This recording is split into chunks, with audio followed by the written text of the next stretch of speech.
Hello, guys. Happy Sunday, happy Sunday. Let me try to see how I can get my guy Chris on here.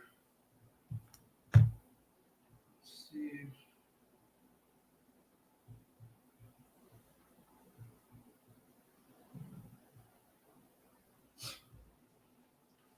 Hey guys, what up? What up, guys? So we're going to talk about this. I'm gonna call it a shit show of a Gator deal we've been through right now. Um, Let me see. Gonna start with Chris. Kyle, I'll bring you up in a minute. Gonna start with Chris right now. Chris, how you doing, man? Hey, what's happening, Mamadou? How's it going? I'm doing fantastic, dude. Was already an awesome Zoom this morning with Pace, going through this Good, Gator so stuff. good. So good. Talking about trailers and all different kind of ways to make money. I It's know, I amazing. know, I know, dude. Is my mic okay? Yeah, you sound Okay. good. So Can you hear right, me? right when we decided to hop on this Zoom, some of my lighting stopped working. I don't know what the hell is going on. No. I've been trying to figure it out, so my lighting is not great. I don't know. It looks Anyway, crisp. It's just a little dim. It's not bad. yeah, it's. I mean, people will be on for the information, right? Who cares about my lighting? Let's see. Yeah, it's the best I can do, guys. Chris, how you been, man? I'm doing good. Yeah, had a good morning on that Gator Zoom, and just excited to kind of crack into this. I know we've been talking about doing this video forever because the I deals have been know. taking forever, and I'm just so happy to be at this point where everything's kind of closed out and we could kind of reveal all the craziness that happened No, over that. it's been a crazy ride. So and I know he also been dealing. So this individual, guys, because this is public, we're not gonna like disclose his name or anything. But the individual has been borrowed also money from two other people, both from sub two as well, right? Yeah, that's correct. Got And it. using the same property as collateral. That's crazy. Okay, so guys, you know what, Chris? Let's start first by telling people what is Gator Lending, because most people don't know. Like, there's a lot of people that reach out and they're like, "Hey, I need a loan," and then I need it for 36, no, actually 60 days or 1 year or whatever. It's not Gator, right? Yep. So what would you say is a Gator Lending for those who that don't even know what Gator Lending is? What are we talking So, about? so Gator lending is basically transactional lending. There's different kinds. You can fund people's EMD. Right. You can do double closes, or you can do deals that go outside of escrow. For instance, when fix and flippers say they get something under contract, they got a hard money lender, but they need a down payment, or they need contingencies, or they need any kind of funding for the rehab. All right. They need some money, and it's a lot of times it's too small for a PML to jump on. All So right. it's kind of like the sweet spot for like a Gator lender to provide, 10, 20, 40, 100 grand, All right. for a certain period of time. Mm-hmm. Typically, Gator lenders and transactional lenders want to see a return quickly. Usually within a month or two is like a sweet spot. Maybe some deals out to 3, but when you get a lot past like 3 months, that's more to like private money lending type of situation. So the All big right. thing with Gator lending is helping somebody get through their transaction and typically trying to get paid out either at close of escrow or within like 2 months. All right. Fantastic. Yeah. So usually, guys, and then the main thing also, the difference is, as a Gator is a flat fee. Yep. You're not charging really interest rate, right? So let's say hypothetically I lend you $2,000. I'm expecting to get back at least 1,500. 50% of my money that I gave you. So let's say I give you 1,500, then I'm wanting 3K back, or at least 2,500, right? So it's a flat fee essentially. Now the challenges that you're gonna run into is people, like, for example, recently I've had somebody that came to me, and more than one person, but essentially the loan was really small. It was like some it was like 2,500, some people it was like 1,500 for earnest money. Mm-hmm. For those who don't know what earnest money is, when you have a property under contract and you open up escrow, essentially that money you sent into escrow to make your contract legal, right? That's called earnest money. So people will contact you and say, "Hey, lend me 1,000, lend me 2,000, lend me 2,500," and then that type of avatar, what that tells me is, because I was asking, like, how am I secured? Let's say hypothetically is a wholesaler that is looking to wholesale a deal. If you need 2,000 or 2,500, the way I'm thinking about it now after our chat show we're going to talk about is like, one, you cannot give me personal guarantee because you're borrowing 2,000, 2,500 from me. There's no way you can tell me you can give me personal guarantee because, like, what, your car, your watch, what are you going to give me as a personal guarantee? If you had it, you wouldn't be borrowing 2,500, right? The other challenge we're going to go into is everything, the due diligence, everything you have to do to see how you are secured, right? Is a full-time freaking job. So if you value your time, and it's like, okay, I value my time at $500 an hour. So if I'm sitting here, I have to relook at your deal, recomp it, talk to your, you know, vet your buyer, call the title company, hire a TC. For in our case, we had to literally pay for some extra documents. Sometimes we gotta bring an attorney into the table and draft documents for issues that maybe we haven't addressed yet in the Gator trainings, right? Mm-hmm. So it's like, hey, you want to know where you want to be. Like for me, for now, I've decided I don't want to lend anybody on a Gator transaction. If it's anything less than 5K, I'm not interested. Not because the return is not worth my time. It's like I do like a 24-hour type of job to get like a few. I'm not interested. Number two, if you're borrowing less than 5K, that tells me you don't have much you can give me as personal guarantee, like a collateral or anything like that, right? So it's like a very high risk for a full-time job, and my return is just not worth my time. So I decided I'm not going to do that, right? So going back to our deal, how did this guy reach out to you? Like, how did you met the guy that borrowed us this money? So this individual reached out to me via Facebook. I was doing some Facebook outreach, basically throwing posts out there, seeing if anybody was looking for any kind of transactional funding. Very early on in the Gator days, and started getting some DMs on the side from some wholesalers. This individual was a fix and flipper. All right. And he approached me and said that he had a transaction that he needed $15,000 to help close. And he'd be willing to, pay us back. I think at the time it was like $7,500. Right. Was what his initial offer was. Right. So at that point, I kind of, this was really early, like I said, and this was a deal where it was outside of escrow, a little bit outside of kind of the stuff that we were learning in the Gator tribe.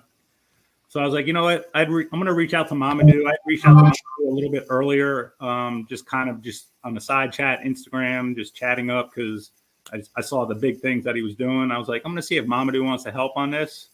So I reached out to Mamadou, and he's like, all right, man, let's do it. He's like, but the thing is, he's like, we need more money. Yeah.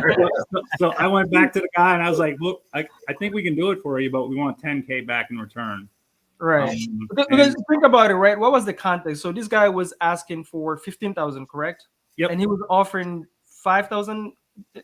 7,500. Yeah. 7,500. So 7,500. So me, I've never done a Gator yet. You were new in the tribe. I'm new in the tribe. Pace just started talking about this thing, but I'm just looking at the amount that he's borrowing. And I'm like, dude, just from what I've heard so far, the work is going to get into this. If I'm not getting at least 10,000 back, I'm not interested. Yeah. It's not worth my time, right? And so that's the context. So I was like, Chris, if he's willing to do a little bit more, then I am absolutely willing to do so. And I'm telling you guys right now, right out the gate, if you're doing Gator, JV with people, man, that it can save your life. Like it's so you need so much time and energy into this. Like if you're not JVing with somebody that can lift, like there's a lot of things in this transaction. If I wasn't partnering up with the right partner, if I wasn't JV with somebody like Chris, super organized, I would say Chris is a better transaction coordinator than most transaction coordinators that are actually doing.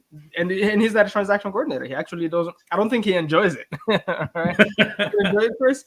No, I mean it was something that needed to be done. That needed to be done, right? Yeah. So I'm telling you guys right now, make sure you JV, but also JV with the right partners when you're doing a Gator lending, because I'm telling you, like, it's a full-time job. So anyway, yeah. What made you reach out to JV? No, I know it was the money part. Like he wanted 15. You said, hey, I have 5. Do you have 10? But outside of that, what made you say, let me reach out to Mamadou? Why not Pace? Why not? So let me dive into the structure of it a little bit more, and then I can explain that. So his original premise was he was buying this for a fix and flip. Mhm. And when he, on the end of the flip, he would pay us off. So I originally knew I didn't want to do that because he was telling me 3 months, which means 6 months, right? You always double the time, whatever they tell you when it's really going to come through, which we found out. So I talked with him a little bit more and he said, you know what? I have a refi coming up. The refi should be done in like less than 30 days. I can just pay you out of the refi. So I was like, all right, look, we're getting a decent return in a decent amount of time. Mamadou, I know, is somebody in the community that could help us out. I was like, let's give this a shot. And then when I spoke with Mamadou, we both still had some questions. And we were kicking it around. And then Mamadou's like, doesn't Pace have a Gator Zoom coming up in like the next couple of days? And I'm like, yeah. He's like, raise your hand. Let's ask him some questions. So that's what happened. I got on one of Pace's Zooms for Gator, and he called on me, and I broke down the deal, and he told me 2 huge pieces of information. One, he said, once these guys get money in their hands, there's no motivation for them to pay you back. Yeah. He's like, make sure you structure your contracts in such a way where you give them motivation. So you build in an escalation clause, which we did in our contract.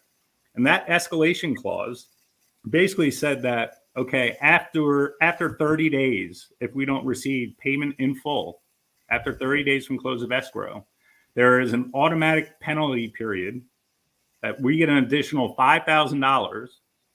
And then 7 days after that, if he doesn't pay the total, at that point, it was $30,000, that is then in default. And then he has an additional 14 days to cure that default.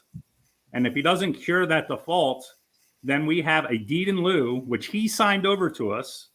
We had a wet copy of his deed in lieu of foreclosure that at the end of that 14 days, we could execute that deed in lieu of foreclosure. So there was some due diligence that had to be done there. We had to make sure that A, the property was free and clear, B, that there were no issues with title.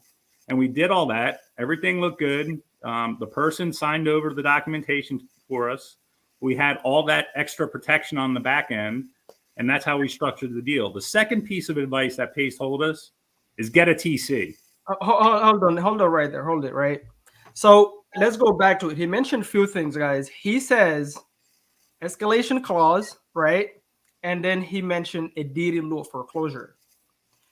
Now, guys, since Pace did the avatar Zoom, I think about things in the avatar type of perspective. So what is this borrower's type of avatar? This guy has other assets that he already owns. So essentially, we've been lucky that this guy actually have something in his name. Like I said, people just called me last week to borrow money from me, and they're like, "Mamadou, I need 2,500, I need 3,000, but I will personally guarantee the money." I'm like, dude, like you borrowing 3,000 from me. What personal guarantee can you give me? Your watch? Like, there's no way, right? But this guy had an asset, right, guys? So he had an asset. Number one, like I said, now you have to do due diligence on that. Even there's few things that we missed on that we even haven't thought about, right? But we'll talk about it. Now, for those who don't know what a deed in lieu is, guys, a deed in lieu is, let's say you have a property that you bought and you borrowed money from Wells Fargo, right? And let's say you default on that. The thing that banks hate is to foreclose on somebody because it costs money to foreclose on you. Attorney fees, the lengthy also process. Foreclosing on somebody is not a 2-day process. It's a lengthy process. So to avoid that, this is how we buy creative finance properties too. This is how we secure sellers and they feel comfortable selling us properties on subject to, meaning letting us take over the mortgages, because we put in place what is called a deed in lieu of foreclosure. What does that mean? Essentially, the borrower pre-signed a deed before we close, before we fund. They pre-sign a deed on their property that states that if the default, we can have it on our name without having to foreclose on them. So essentially, we get a deed in lieu of foreclosure. Instead of foreclosing, we get a deed, right? Pre-signed already, right? Mm-hmm. With obviously there is performance language in that deed. That's what that means. And I'm telling you guys, I've talked about it so much with sellers, and I am so happy that I just did it, like physically. Now I know what it feels like. Guys, in a matter of 2 minutes, this property was ours. We just filed it online. We paid what, $500? I think it's 189. 189, guys, 189 bucks, and the property was ours the next minute. We didn't have to pay an attorney, none of that. Right now, few things we miss. You can run into a lot of problems because you don't know what you're walking into. This property was tenant occupied. Okay. Anyway, so guys, that's what a deed in lieu of foreclosure is for those who that don't know. Right. The escalation clause, again, you guys can see how aggressive it was because this is a Gator. We could have said, you know what, escalation clause 10% off, the loan that we're giving, but no, it's a flat fee, always flat fee, right? So we went way above and beyond even that escalation clause, right? All right, you can go ahead, dude. Yeah, and another nice thing about an escalation clause, right, is when you're negotiating with somebody that needs funds, there are a lot of times they'll tell you whatever you want to hear. But if you put it in writing and say, okay, you said 30 days, you're going to get us this money. If you don't, it's a $5,000 penalty. And then all of a sudden they're like, whoa, whoa, whoa.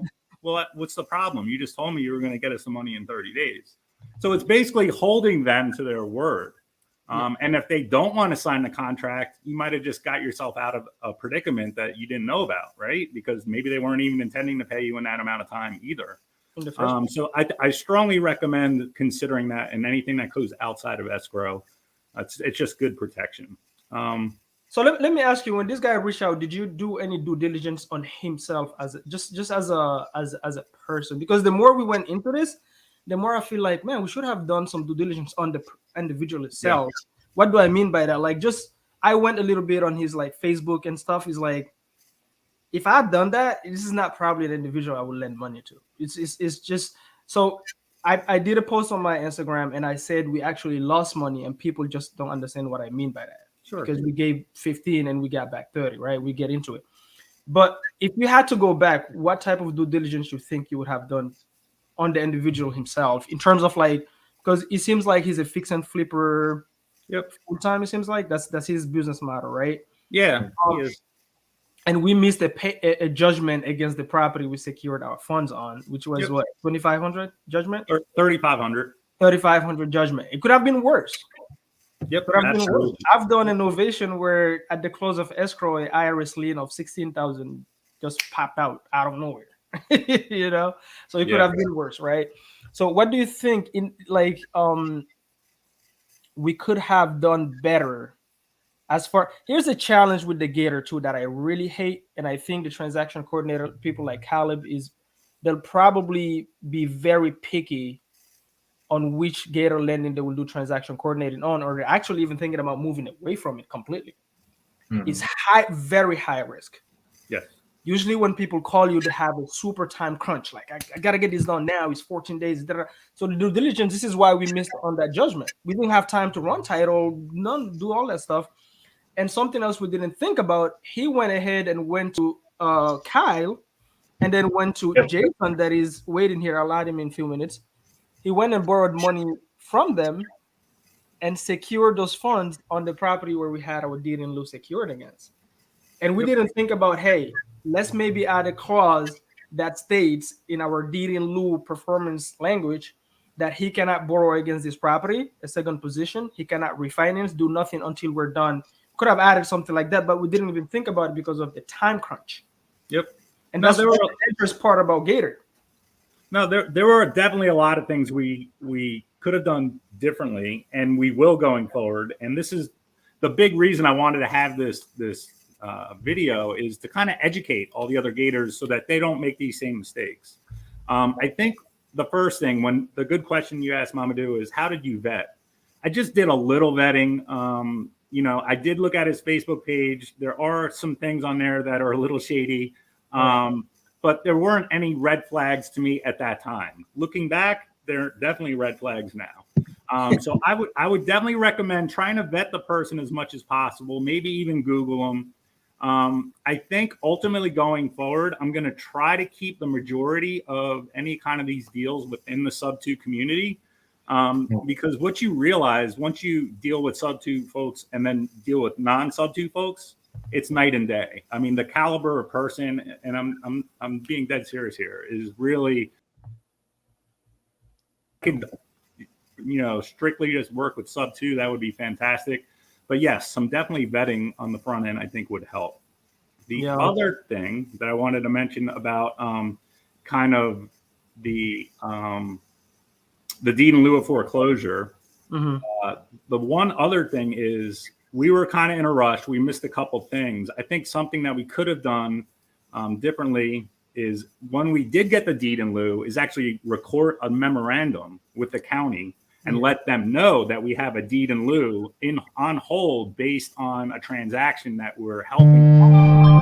That would have really helped out Kyle and everyone else, because then when he tried to use that same property for other collateral, it wouldn't have gone through, and that would have been red flags right there. And then other people that are also now loaning against that property, they wouldn't be able to do that.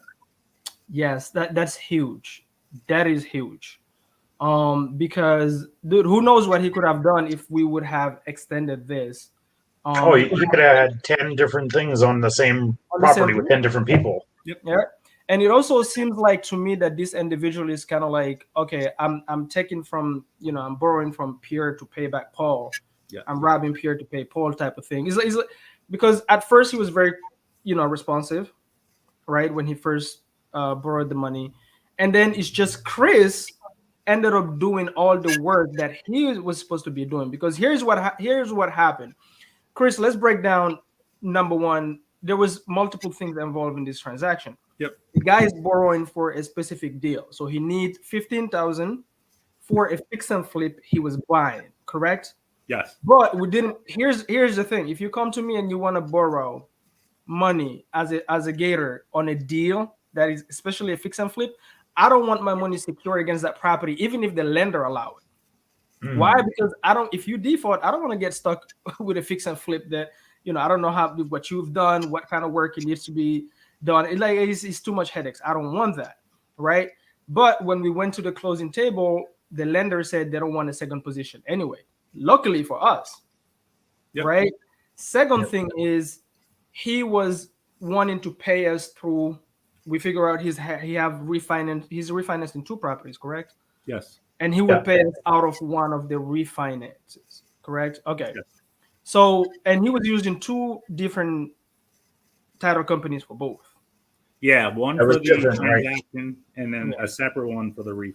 Right. Mm-hmm. So using 2 different title companies. So guys, we were like, okay, even on the refinance side of things, we cannot even secure our funds on the properties that is actually being refinanced. The title companies is using also super red flag, guys. You have to go in and breathe on their neck because they don't know what they're doing. They're not super responsive. Himself is not super responsive. So Chris had to step in and do all of that.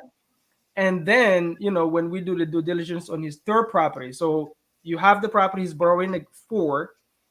We have the property where we have our money secured, which is a rental that he already owns free and clear. He has a judgment. It's not free and clear. And the properties where we're getting paid back from. So it's 3 moving parts, and it can get very sticky really quick. So another thing we really have to figure out is what extra language we have to add. What extra documents should we draft? Luckily, we use Caleb. Please never do a Gator Lending deal unless Caleb decides he's not going to do Gator anymore. I think that's where he's heading. But if he doesn't, please use a transaction coordinator. I'm telling you, it's a life-saving. But even when you do use a transaction coordinator, I'm telling you right now, you're going to have to step in and do some TC work because the TC can only do so much. Like, for example, chasing down the borrower. The TC is not going to do that for you. And we had to do it. We had to chase this guy down. At some point, he was chilling in Panama. Is it Panama? Hawaii. Hawaii. He was chilling in Hawaii while we're dealing with the title company he's supposed to be dealing with to see what's going on with the refinance. That's not our job. That's your job to figure out. It's like the guy didn't even care that we have a deed in lieu. And I think another thing is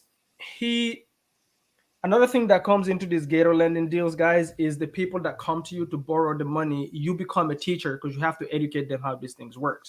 Most don't know nothing about nothing, right? Mm-hmm. So you have to go in, educate them on the paperwork, how to use that, how to communicate with title companies, what kind of title companies they should be using next time. all of that is like, oh my gosh, right? So you become a coach and a teacher at the same time just to lend somebody money. The reason I'm saying that is because when he was like, hey guys, hey, I'm not gonna say his name. We are going to move forward and record the deed in lieu. He sent an email saying he didn't think that the deed in lieu actually does what it does, meaning transfer the property over. So I think he was just sitting there not doing anything because he was not responsive at all. Doing nothing. We don't know what happened with the lender. The title company have no clue. They just keep saying, yeah, we haven't heard from the lender. That's all we keep getting. And so when we recorded it and it was real, it was like, I'm assuming this guy thought that is not enforceable. Mm-hmm. So he doesn't really care, right? Because we've been sending like sort of threats and but so he wasn't doing anything to take care of it. So actually, Chris should have been paid by this guy just for the I'm telling you, like he did everything that I was supposed to do for him. Like for him, this is it. This is your refinance. This is your fix and flip. I'm not supposed to go and chase your lenders. I have a deed in lieu on your property, right? But how did he, Kyle and Jason? This guy came to you guys to borrow some funds while we were going in the middle of this transaction. Like we're not getting paid. We're frustrated. He's over how many days, Chris, now late? At that point, we gave him some extra time. We were trying to actually be flexible. He was 30 days past the 30 days. So he was 2 months. Okay. And so what happened, what actually alerted me and Jason to there being an issue with this, because we thought that everything was kosher, and what alerted us was Chris actually made a post in the Sub 2 Facebook group saying, hey, we're in the middle of this process with this guy. And so then, and also Mamadou posted something, which Jason saw with the name kind of blurred out or something. And it was one day after we had entered into a Gator Lend deal with the same individual. And so that's what's kind of started the roller coaster on our side. For our part of the transaction, we purely got lucky because we got paid back plus our profit, as well as you guys. And at the time agreed upon? Yeah. So Jason, if you want to maybe tell how we got lucky and that. We got lucky. Can you guys hear me? Yeah. Okay. Yep. Cool. So we got lucky a few different times, if we're being really honest. So here's one thing I learned. We have the paperwork in place. If you do it properly, that it allows you to control the deal. It allows you to basically say and decide how you want things to be done, as opposed to however this person you're lending to wants it to be done. And so this particular morning, after Mamadou, you and I were talking for, I don't know, maybe a week or so, because I reached out to you and I was like, hey, I saw your post, but only like half of the name was showing. And then I was like, was it this guy? And you're like, yeah. And I was like, oh, sweet. We're doing the deal with the same guy. And so anyways, then we dug into a little deeper and kind of uncovered everything. But I was telling Chris this the other day. This particular day, I just woke up in a kind of type of mood that I was like, you know what? I feel like I'm being pushed around here, and I'm tired of being pushed around in this deal. And I'm going to basically put myself into it and tell everybody how this was going to happen. Especially because I had brought Kyle into it, and I want to make sure he got paid back too. Right. So I was feeling bad about that, and I was like, you know what? I basically called the title company. I was like, hey, here's how this is going to work. And I'm not really asking here, but this is how it's going to happen. And so basically I was able to get us on the settlement statement, and I had called, and it was like 1:50 in the afternoon. And I was talking to the closing attorney, and he's like, oh yeah, we're closing this thing up in 10 minutes. And I was like, well, that's news to me. And he's like, oh yeah. You guys never knew. No, yeah, the closing was scheduled for like 2 weeks later. So he had moved the closing up without us knowing, and without, being Mhm. involved in that transaction, basically. And Yeah. guys, this is the freaking challenge. The issue Mhm. is not really the trend. So anything. Here's the thing. I get into investing, and I am absolutely 200%. I've made peace with deals not working out. As an investor, let's say even right now in the Gator Lending, if I lend money, my goal is to protect my principal. I know you can lend and not make money. Things can go wrong, but I don't want to lose money. The problem with this individual is the problem is him. And this is the thing, guys. Like we raise private capital. You guys know this. Every single person, like I have never done a deal where I've used a penny of my own money, right? Every single person that invests in you, they invest in the person first, not the deal. So the issue is this individual is he's a total. It's like I would never do business with such an individual. Mhm. Well, It's it's with him. yeah, and that's the thing. And with this, if you're going to do it, you have to commit to being so actively involved Yeah. from the first day to the day that that check clears your account. Yeah. And it's kind of, it's kind of like, are you betting on the jockey or the horse? When we're investing in real estate, we're betting on the horse, right? We can change Right. the horse. We can, feed the horse something. We can affect its training. The jockey is a little bit different. And so here we're not betting on a house. We're not betting on a rundown Kmart. We're betting on the actual human being to do what this stranger from the internet. We're betting on them to do what they said they were going to do. Right. Which Yep. you take those odds to Vegas, they're not great, right? So They're not. you have to be actively involved from every single second between this person, between the title company or the closing attorney. I mean, every day you got to call on, hey, how are we doing? Hey, Yep. Right. So that's another thing that people don't understand. the only way. That's another thing, right? You have a lot of people now. They have like 100,000 laying down, $50,000 laying down, and they want to be full-time Gator lenders. Nothing else. Mhm. Full-time Gator lenders. I'm like, no, you do not. Yeah. Yeah, no, I promise you, you do not. no. Not only is it a full-time job, but that's the best way for you to go bankrupt in a field with all your money. What you want to do instead is have your Gator play money and the rest invested in actual, long-term Assets and defense or fix and flips as a private lender. I wouldn't be a full-time because it's a full-time job. Like, just think about it. If I think about this deal we've done, right, and I had to like send invoice for my time, for Chris's time, and luckily I had Chris. Like for me, guys, I hate paperwork. I don't want to see paperwork in front of me. I hate. So if I wasn't like Chris is amazing. I would rather JV with Chris on any Gator I do. He's amazing, very organized, super. He communicates. He go above and beyond. And guys, like it becomes. So I'm too busy doing deals. I have no time to chase somebody around and call title companies and recomp your. I have no time for it whatsoever. Now it makes sense why Pace have a full time team on this. So now I know I have to have a team for this. I have to have somebody sitting and actually vetting all the deals that comes my way. Right. Well, and like what Chris had mentioned earlier about it being so important to JV on this, that was one thing that I think saved me and Jason, because when we were going through writing up the language and stuff in the contract, we did get a little lucky in some of the language that we put in, but with each of us going through it and we caught things that the other one didn't see, and oh, that needs to be changed and that needs to be. And so it's important to have a second set of eyes on. You bring this. two brains together is obviously right. So this guy, just so people understand the context, this guy came to you guys, borrowed how much for what purpose? $6,000 for what was it? Closing costs for. It was earnest money. He Yeah. he was buying this house from a wholesaler, and the earnest money from us was basically to clear the wholesaler out. So then this guy was locked into the deal. The wholesaler got his money back so he can go do other deals.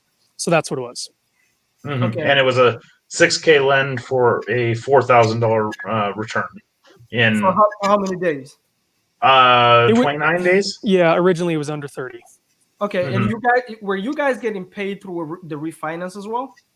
No, so we wrote into our note, our promissory note, and our JV agreement that we would be paid back from closing on this deal unless the refi happened sooner.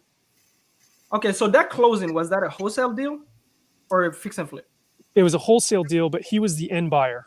Oh, he was Yeah. the end buyer on the wholesale He deal. was the end buyer. Yep. Okay. But he told us the exact same thing, that he was working on the refinance to try and pay us out, and that would pay sooner, and which obviously didn't Right. happen. It kept it's next week, as you guys know. So that's another thing, guys. So here is Effie. The reason I was asking that question is because Effie is asking, what kind of red flags we could have.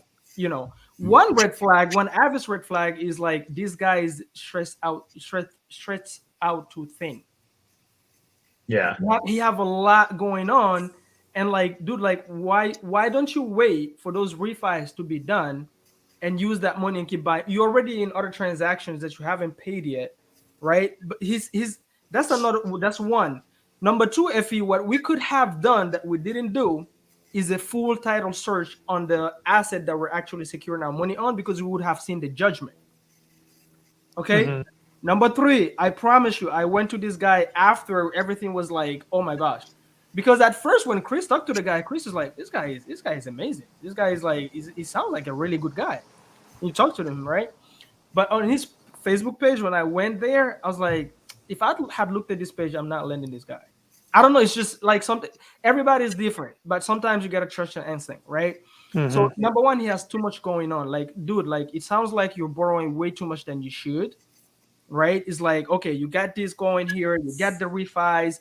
No title company can tell us who the lender is. He keeps sending us like escrow officers that I don't know. You can't reach them. You can't talk to nobody.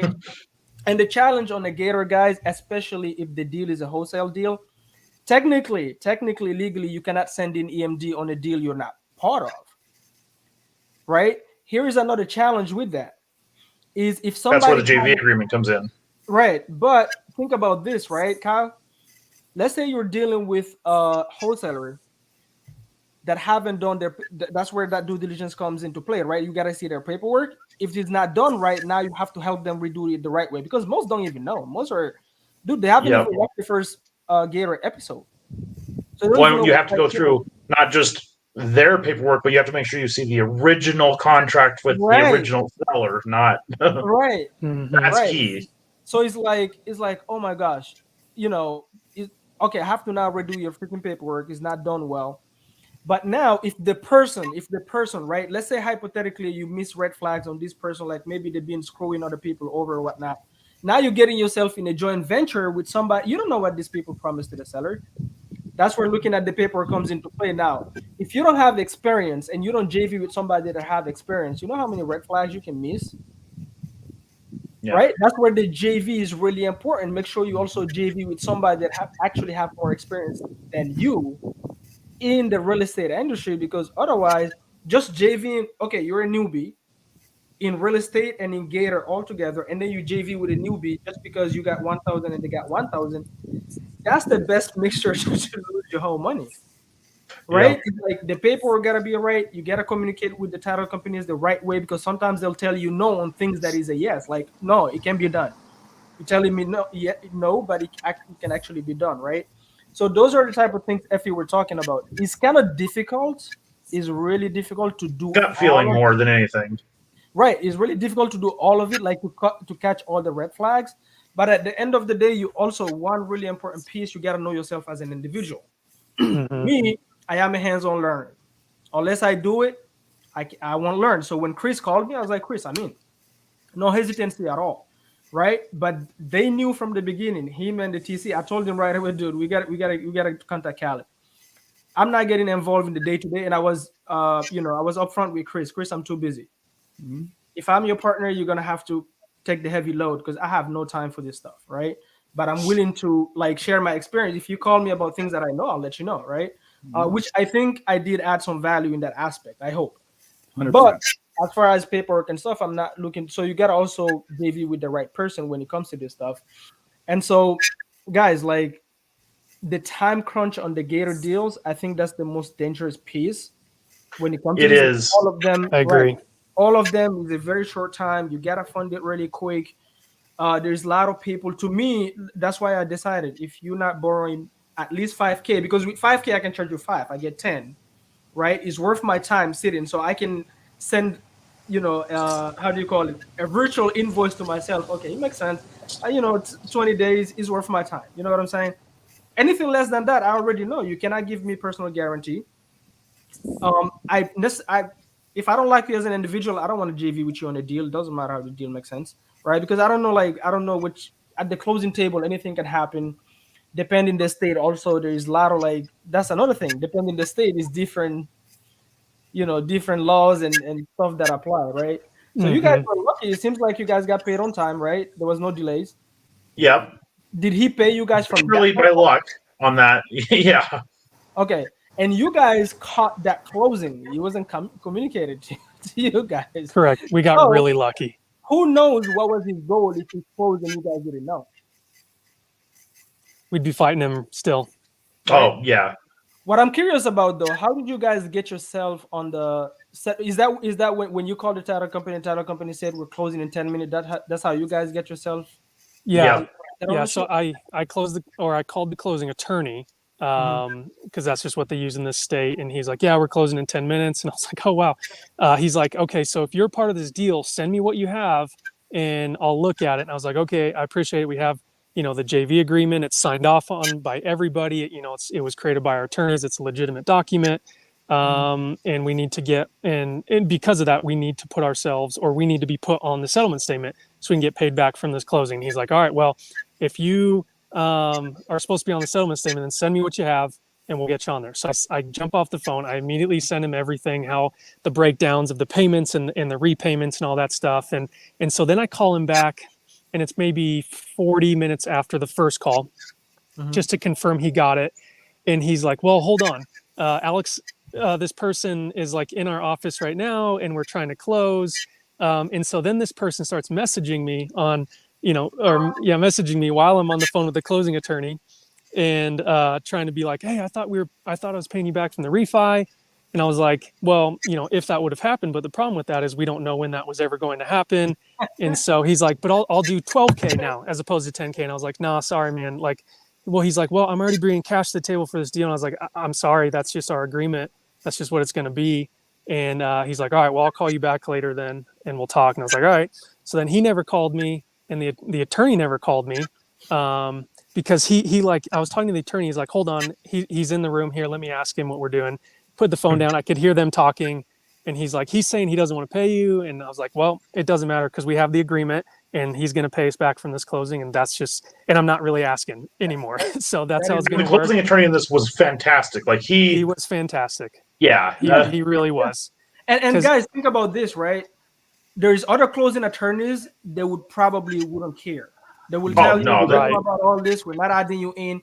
This attorney is amazing. This is the type of attorney you want to deal with because he understands, he sees the legal paperwork. And he's like, no, you owe these people money. They have the right to get paid. Yeah. Right. But there's attorneys that will tell you, listen, I don't know who you are. Yeah. We're closing in 10 minutes. Goodbye. Well, and here's the lesson, Mamadou. The second you get the JV agreement signed, you get it over to title and you start that conversation because it could take a week and a half to iron everything out. Yeah. That was the problem. We didn't do that. We just kind of held on to it. Yes. But the second that thing is signed, you got to get it over the title. Yeah, because we thought we had a lot more time before the closing was happening, and so we weren't as proactive as we should have been. Yes.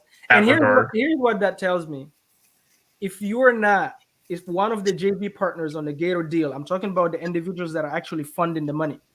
If one of you are not good at follow-up and paperwork, I'm telling you right now, you have the wrong JV. Don't do it.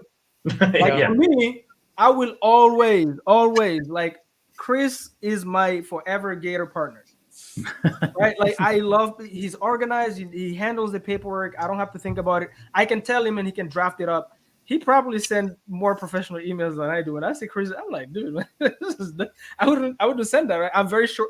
I'm like Pace. I'm very straightforward. The only time I got into this conversation on our transaction, guys, I was at the gym. I was sick of it. Chris, I forgot what happened.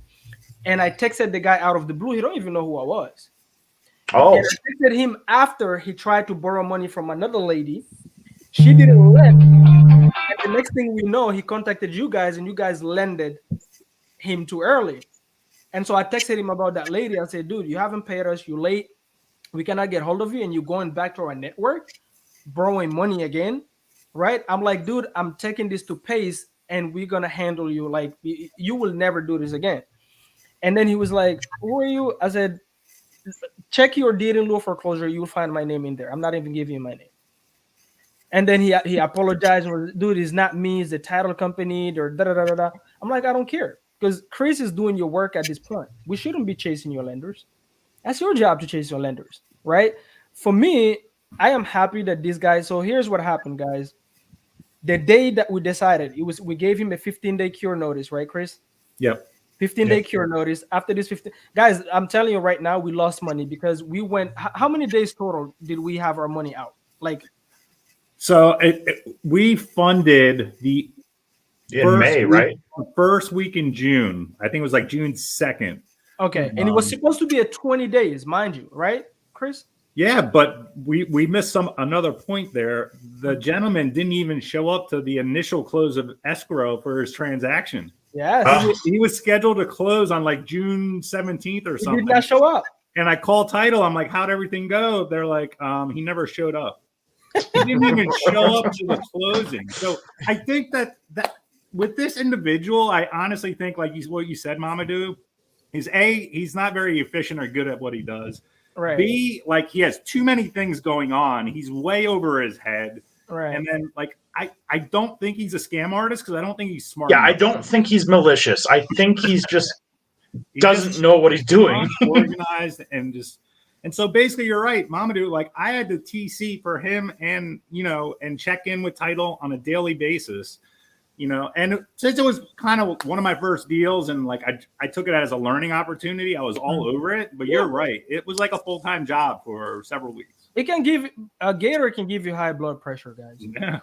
I'm telling you right now, right? And we looked at it kind of as usually these really when you learn the most, usually it costs you a lot. You lose money, but this one we got lucky. We learned, I think collectively the four of us learned a ton. Yes. And actually, luckily, all of us got our money back with profit. Yeah. I mean, guys, that's what I was saying earlier. You got to know yourself as an individual, as an investor. To me, I'm a very high risk tolerant kind of guy. I don't lose my cool for, if let's say hypothetically, guys, in the worst case scenario, we have lost this money, guys, I would still as excited today because I'm just going to go out and make more money. It's not a problem. I would have learned the lesson, right? But one thing as an investor, you always want to make sure you do is you don't want to lose your principal. It's okay to not make money. It can happen. It's okay. You can fund the deal go wrong. Let's say hypothetically, this guy was very organized. He's very responsive. And just his refi for some reason get denied. Dude, I'm not going to go after this guy's property just because as a person, just as an individual, I wouldn't have done that. Just go ahead. Send me back my 10K. Yep. Send Chris his 5, and we've learned our lesson and we're out, right? We're not into this to try to foreclose on people or anything like that. But like you have to know yourself as an individual. If you're not a high risk tolerant, I'm telling you right now, this is not for you. Then you need to partner with somebody that is very high risk tolerant and is also organized with paperwork. And you have to be okay, which to me as an individual, I love like educating people and like just teaching and stuff. I'm passionate about it. So I don't have a problem educating. It's like my PMLs, my private lenders. Most of them, I have to educate them about real estate. We have to hop on the Zoom. I have to tell them how they're secure. What is a note? What is a deed of trust? How did we get the deal? Why is their money better secured against real estate? If something I have to become an educator to get their funds. Most of them have no real estate background. So it's the same thing with this Gator. So unless you yourself, you done your due diligence, you've watched all Pace's videos, because this is one thing that Pace does really well is teaching in order. So if you skip the first lesson and you start watching, third and fourth videos, there's a lot of things that you've missed. The paperwork. Do they have the right paperwork? Did they use the Gator paperwork? Are you, the JV, is it there? The title company is like, you better make sure you deal. Like, for example, the refi guys, that title company he was using, they were jerks. Those ladies, they wouldn't have mind not paying us through the refi. Super arrogant, not responsive, don't care. It's like whatever, and literally they will respond you with like sarcastic type. You can tell she's been sarcastic on her email. It's so funny. Hey, Mamadou, Yeah. or guys, I gotta run. I appreciate you doing this. The one thing I think I'll say though to leave this is I think with respect to Gator deals, I think sometimes the best Gator deal you'll ever do is the one you don't do. Yes, That's true. Yeah. And so I think, we'll thank Uncle Warren for that one, for that piece of advice. But that is a mic drop. yeah, that's what That I'll right leave there, you all with. If you look at it, you like, I don't feel good about it. Just don't do it, and Yep. do not rush it. I will never rush a transaction again. I'll do all my due diligence, take my time, and if you're rushing, I'm not your lender. Go ahead and borrow somebody else. Yeah. And also find who your avatar is. To me, I've decided anything less than 5K, I'm not interested. Not worth my time. 5K, we can talk, and I want to do all the due diligence, but only if I have a JV partner that have the time to do that. I don't have the time. Yeah. Right. Well, and another thing is that I gotta go, guys. Thank you, We'll see ya. yeah, no problem. Thanks, Jason. See Another really important nugget or takeaway is you should never invest more into any Gator deal with money that you can't afford to lose. You can't.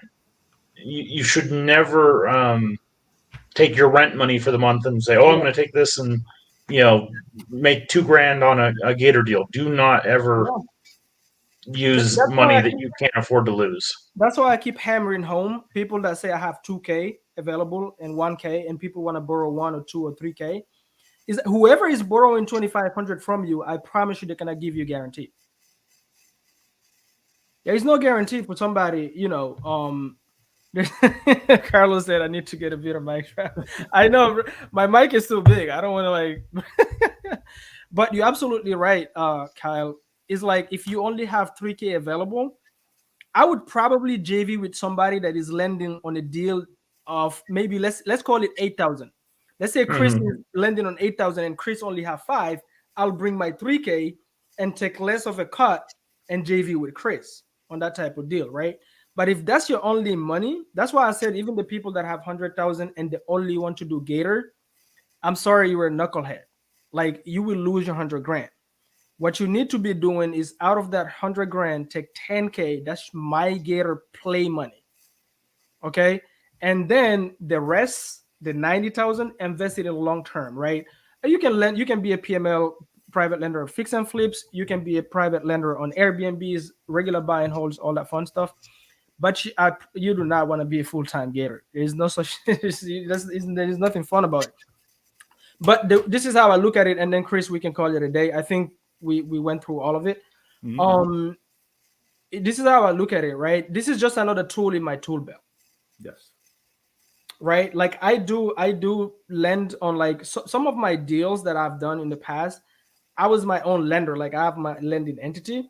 I'm on my own lender because like I got to close for some reason, and then I replace myself a few months later and just wipe myself out. So you can have, this is just like, okay, I have my Gator tool, I have my long-term lending tool, I have my acquisition director. You know what I mean? It's just another tool. It's like I have cash as my tool, I have creative as my. This is just another tool. But if you make it your only tool, you're guaranteed to lose your family money, especially if you don't already have a lot. Do not do that, right? So I think, Chris, we can take it home with the lessons we've learned. It was a lot of them. We can go over the points. This is the lessons we learned. This is the things you want to do when you're doing the due diligence. You want to go over when you're doing Gator lending. And if they need any help, guys, we can put your socials here. They can connect with both of us. And man, I'm hoping we can JV on a deal where we're all four part of it, just for the fun of it. Oh yeah, that would be so much fun. A great end to this saga. By the way, if I had to go back, guys, I'll do this deal any day. Oh, okay. I needed this because now I know what it feels like. Yep. I've learned what is it like to be a Gator. I know for sure I don't want to be a full-time Gator. That's one. Secondly, I've learned that you gotta value your time. So now I look at my time as an hourly rate.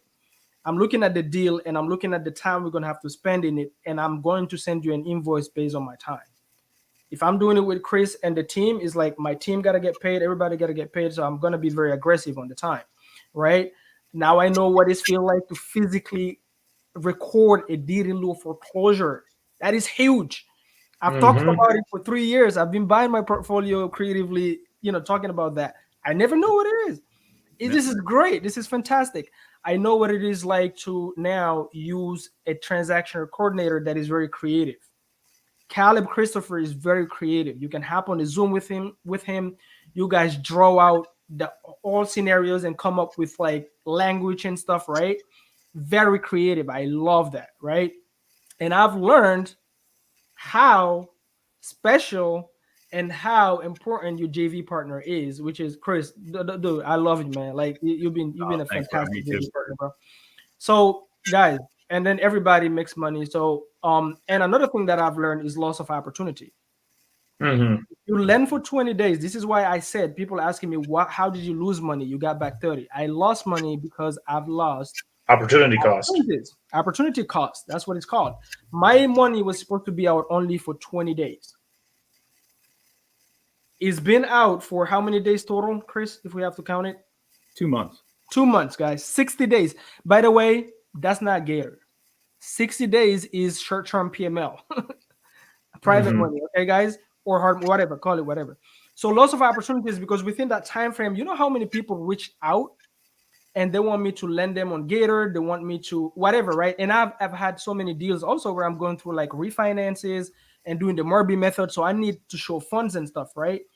And so my money being out for more than 20 days, I've actually lost money because my play money is 10K in Gator right now. Now it became, 15 because I just made 10. It became 15, but that's my play money. So if I send it and you don't send it back on time, I'm losing other clients that is coming to me because there's no way I'm using another money. I'm not going to do that. So those are the lessons for me I took away. And this is why I lost money. I'm going to let Chris tell the lessons he took away and then Kyle, and then we can wrap it up. Okay. Thanks, Mamadou. Yeah. Lessons learned from me, first and foremost, and we touched upon several of these, vet your borrower as much as possible. Have conversations with that individual, try to get a sense of their character if at all possible. And then use your contracts as a way to vet them as well. Talk a little bit about structuring your contracts with escalation clauses and things that protect you. If you sense any hesitancy based on those types of things, those would be red flags to me. Always get a strong TC on your side and maybe have a couple backups because the TCs are so busy right now. If you get a deal and you need a TC and your go-to might be too busy. So start developing relationships with your TCs so you have somebody that you're comfortable and ready to go with. And then lastly, Caleb said this in the beginning, and it stuck with me. Control the narrative. As much as possible, control the narrative, control the process, control the transaction. And a big part of that is interfacing with title. And if you have any ability to control who title is, that's even better. But at the very least, you have to check in with title. You have to hold them accountable. The TCs will do that as well. But sometimes, like Mamadou was saying, I was doing TC work for the borrower just to make sure that the transaction went through. So realize it is time consuming. It's going to take effort. It can be done, but there's risk mitigation that you have to put into place. Right. And just try to control the narrative as much as possible. 100%. How about you, Kyle? Yeah, I think my biggest takeaways on this deal would definitely be timing of things. You have to make sure that the second you have the JV agreement and all the paperwork signed, that it gets to the closing attorney, the title company, because we thought we had time. It was just ignorance in our sense, that we almost could have screwed ourselves by not having that in place soon enough. So that was the big one. The second is kind of like what Chris was saying, vet the person, because this individual in the beginning, when he wanted to get the funds, Gator lending in general, just by the nature of it, is going to be short-term, kind of rushed. But this individual was way above and beyond. He was constantly, every 5-10 minutes, is this done? Is this done? Is it and so that probably should have been a red flag of maybe don't go with this person. And then finally, probably just the power of JVing with another person, because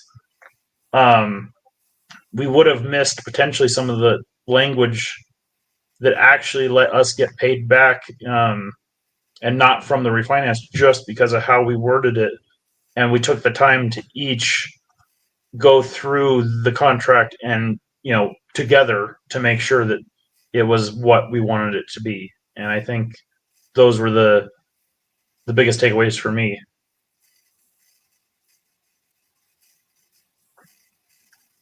Mamadou, you're muted. I think I'm I was muted. gonna say, No, I was saying it's fantastic, guys.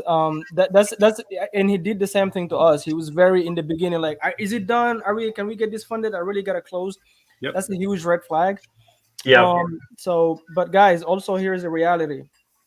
If you're doing deals, whether you're lending, whether you're fix and flipping, whether you're wholesaling, whether you're, doing whatever you're doing in real estate, in anything actually in life, if it goes smoothly, everything goes well, guess what? You don't learn nothing.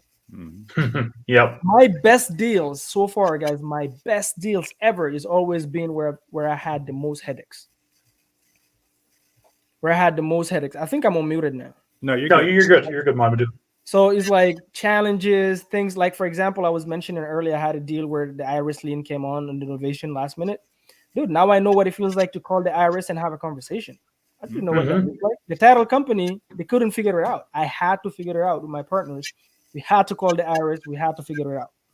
Right? It's those type of things. So GCs, nightmare with GCs. Now I know what a nightmare feels like with a GC. I know what to look out for, how to vet them. If I didn't have that, like my first fix and flip went so smoothly that I didn't know. My third one slapped me in the face. Now I know what it feels like for a GC to screw you over. So it's like, if I'm doing a virtual fix and flip, I am never doing a virtual fix and flip unless I'm JVing with somebody from the sub 2 community that is local, that is experienced fix and flipper. And I will split that pie any day. It can become a nightmare, right? So anything you do. So this is exciting. If I had to go back, I will do it. If I had to go back, I will only do it with Chris. If I had to go back, all the mistakes we made, guys, is fantastic. So it's not like we're walking away from it or we're saying it to say don't do it. We're just saying be more diligent. Choose who your avatar, like what type of person you lend to, right? Partner. Choose your partner. Please, if you only have 1K or 2K, please do not put it all in Gator. And JV with somebody who is actually experienced in real estate, because I promise you the conversations that you're going to have with the title companies, the things you're not going to think of, that person will. Okay, guys? So any word, guys, to before we call it a day? Oh, Christian, good to see you, bro. Yeah. Facts, now I know how to deal with due on sale. There you go. Christian Hernandez just got the due on sale called on him, guys.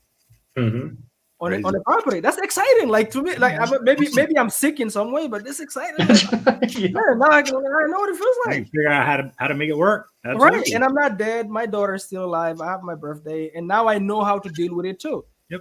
Right. So it's exciting, guys. So one thing we didn't talk about, Chris. One thing, and we can lead off with this, guys. He didn't pay us up to this 15-day cure notice was over. So on the 16th day, we filed the deed in lieu online. We took over his property. We were the owners at that point. And next thing you know, 10 minutes later, after we filed it, he emailed Chris and said, I'm at the bank and send me you guys' wire information. We're like, what? When Chris he didn't know that this was happening. So yeah. When Chris texted me, he texted me a screenshot. I was like, this, because at first what he did the day before, he sent us a picture, 2 pictures, blurry pictures from a check. Chris had to tell him, please send a picture where we can see the dates. We cannot see the date, right? So he sent that. I was like, Chris, I'm done with this guy. Like, we've been, honestly, just as people, as human beings, we were like, you know what? We don't want to foreclose on this guy. Let's give him more days. Let's give him 5 days. Let's give him. This is why it dragged so long. We could have already filed this a long time ago. Yep. We just waited on purpose, right? So I'm like, I'm done. Let's take over this property. I don't care if we walk into a tenant that is not paying. We're going to deal with it later. I don't know how this guy because he definitely is definitely not from the refinances we're supposed to get paid back from. I don't know how he pulled that out of a rabbit's hat. And he wired the money for some reason. We send the wiring info, not believing that he will be able to do it. So now he have to pay a fee for us to quick claim him back his property because we own it now. Yep. So it's like, did this guy had the money all this time and just sitting on it? Well, and that's why we think that because of some of the timing of these things, that he wasn't necessarily maybe scamming, like just so disorganized, so inept almost in this. Carl, I, to me, and I'll tell you why I disagree with that. I think he was. Here's why I say that. If he really wanted to pay us back, so because here's the thing, we gave him more than enough time to pay us back on time. One. Second, when it comes to you guys, he never texted you saying he pushed the closing earlier. Did he text you saying he pushed it? No. He did not. Okay. Mm-hmm. Thirdly, he didn't think that the deed in lieu will go through. So I promise you, if we hadn't taken over this guy's property, we would still not be paid today. I agree. It was literally 10 minutes after the deed in lieu processed, and he did get an email with that stating that the deed was. Oh, okay. So he did get notified of it. Right. So now it's real. Now he understands because, like, remember I said he sent an email saying he didn't think that we will take over his property. He actually said that in an email? Yes. Yeah. Wow. It gets crazier. I recorded a conversation with him. I had him call me and I said, hey, I'm just letting you know I'm recording this conversation so that we're all clear on what's about to happen. Yeah. And I explained to him exactly what was about to go down. And he's like, don't worry, I'm going to pay you. I'm going to pay you. And 2 days later, he's with the bank paying us because he realized we weren't playing games anymore. Yeah. So he paid you guys because you forced him into paying you. Yeah. And so did you guys. You forced it. So if we hadn't taken this property, I promise you we'd still be playing that game right now. So it was now for him, it was real. These people is essentially that property, we could have sold it conservatively $50K, guys. Considering we don't run into a tenant that won't go for cash for keys. We don't have to evict somebody and get stuck, and the judgment that is on the property, $3,500 or whatever, goes up, right? Yeah, we would have made more. Considering that, that's another headache too, guys. We would have to spend money to get paid back. One time. Right. So this is why I'm saying I'm not going for the guy that is just disorganized. This guy is a scam. This guy is a scam. So Carlos, we're just going to deed him back the property. Yes. Carlos, we're just going to deed him back to him. He's just going to pay the fee. And we're charging him to do that. He's paying $189 to get the property back in his name. He's actually we're not going to sell it to him. I'll tell you right now, I know some people that would have been so aggressive, they would have wired him back that money or say, hey, keep the money. I have the property. Yep. Mm-hmm. But it's done. At this point, we don't really have to do that at this point. We're really just doing it because we're not in this business to take people's houses. No. We just wanted our money back on time and get paid for what we agreed upon, right? But we could have legally said, no, we're no longer doing it. We're done. We're keeping the property. And even if we go to litigation, we have everything recorded. You have no standing ground whatsoever. There's some investors that would have kept this property a heartbeat. Yeah. In a heartbeat, right? Because they can sell it for more. It's like, I'm done playing games with you guys. So the guy didn't intend on paying. He was forced. Yes, Roger Bremer, you can file it online. It's called efile.com, right? It depends on the county, but yes, in that county, yes, we can. Yeah, I didn't know that. It's so funny. I know in Maryland it's difficult to do that, but in a lot of states you can. Yeah, it's the same. I think you can use the same website to file like memorandums of contracts and all that fun stuff. Yeah. Yep. Right. Yeah. So yes, you can file it online, guys. So now he has to pay the fee for us to quick claim it back to him. Is that how he's getting it back? Yeah. We're quick claiming him the property. He has to. To me, I told Chris, if it was me, Chris is nicer than me though. If it was me, this guy would have paid me my original TC fee as well. Mm-hmm. I'm gonna send you this property back. Not only are you gonna pay for me to quick claim it back to you, but I want at least $2,000 for the everything I've been doing as a TC for you. So getting back the $500 we spent with Christopher Caleb, right? Mm-hmm. And then getting paid on top of that because you did the TC for him on his lenders. I personally, I would have asked that. If not, I'm not quick claiming. Until you pay me that, I'm not. Because I don't legally right now. I don't have to. I can just send you back your 10K and keep the property. Yep. No big deal. Right. But Chris is a good Christian. Are you a Christian, Chris? Yes. Good Christian. You know, Yeah. very Sunday guys. So, you know, we don't want that, right? Yes, Jasper, you wouldn't believe a lot of things that people won't do. Oh That's yeah, why- until you get into those situations, and guys, we're gonna end this with this. Pace always says, let paperwork keep honest people honest. mhm. I repeat, let paperwork keep honest people honest. So it doesn't matter what people tell you, the paperwork is what matters. That's it. Lawrence, no, I did not. I didn't have to. I've tried in Maryland, couldn't. It wasn't. You cannot find it online. You go to the county, especially Baltimore. I've tried in Baltimore, not other areas in Maryland. They'll play you like a soccer ball. It seems to be very difficult there. They make it literally impossible to file it. So in Maryland, I have a very strong upfront contract with sellers, very strong one. I set expectations and stuff, so I don't have to go through all of that because I've tried it unsuccessful. It's very not business friendly type of state. It's very tenant friendly. So I went to the county, like I literally did the legwork. They played me like a soccer ball. Oh, go there, and I could hear them whisper and laughing. Like this guy really thinks he's gonna file, you know. So anyway, guys, thank you so much for coming, Kyle. Thank you, Chris, for coming up. I appreciate really it, hope, guys. guys, we gotta do a Gator deal together just for the fun of it because No, I love that. so let's make it happen. Chris is more in tune with the tribe Gator, so I'm counting on Chris to come back to me and say, "Hey, Mamadou, let's do a deal again." Absolutely. Guys, truly appreciate it, guys. If you missed everything, is okay. You can go back to my YouTube channel and watch it. Please don't be greedy with the algorithm. Go and leave a comment, subscribe, and like it. Please don't be greedy. And don't come in my DMs asking me other questions. I will send you the link to go watch it because people are lazy to go back and watch recordings. And hopefully tomorrow we have fun with Pace too because I think he said he's gonna schedule something, right? Yeah. Yeah, gonna 8 review this. 8 a.m.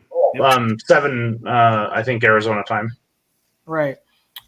We filed it online, efile.com. You can pull it up. That's where you file it. Guys, I'm gonna free you guys. I'm gonna answer this last question and I'm out. We don't believe. Okay, there you go. All right, guys. Thank you so much, and until next time, man. See you guys. Yeah.